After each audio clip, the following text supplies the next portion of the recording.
Recent history میں 2021 میں partially اور 1962-63 اور 1986-87 میں فیمس ڈل لیک کمپلیٹلی فریز بھی ہو چکی ہے۔ 1963 میں اس وقت کے پرائم منسٹر آف کشمیر بخشی غلام محمد نے open hooded Land Rover jeep بھی ڈل پر چلائی۔ کہا جاتا ہے کہ 1763 میں مولر لیک تک سردی سے جم گئی تھی۔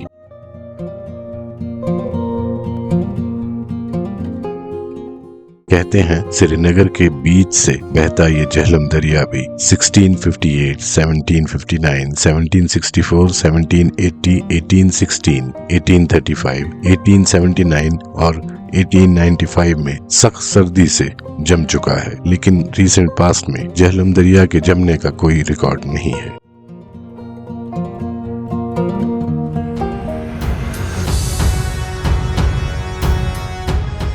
کہا جاتا ہے 14 سینچری کے شروعات میں کشمیر کے راجہ سمہا دیو کے دور میں ایک تاتار وارلارڈ زلچو نے کشمیر پر حملہ کیا اور قتل عام کیا، سری نگر شہر کو آگ لگائی اور بہت سارے لوگوں کو قیدی بنا کر کشمیر سے نکلنے کے لیے ساؤتھ کی طرف کا رخ کیا، لیکن ایک خطرناک برفانی طوفان نے اس کو آ لیا، جس نے اس کو، اس کی فوج کو اور بدقسمت کشمیری بندیوں کو سبھی کو ختم کر دیا۔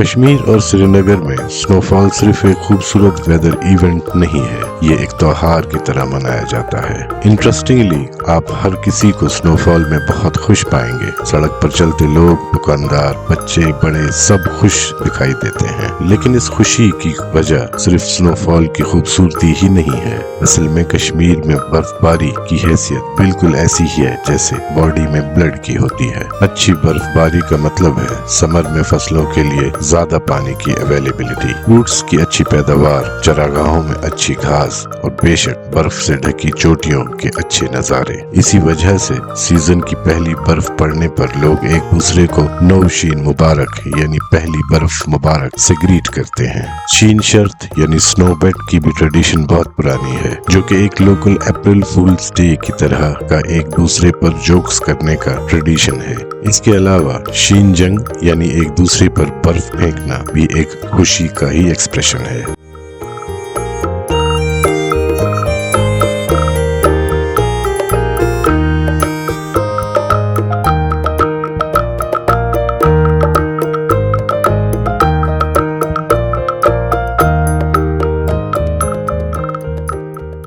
لیکن پچھلے کچھ ڈیکیڈ سے سنو فال ایکٹیویٹی کم ہوتی جا رہی ہے۔ سنو لیس چلے کلاں ایک سیریس ایشو بن چکا ہے۔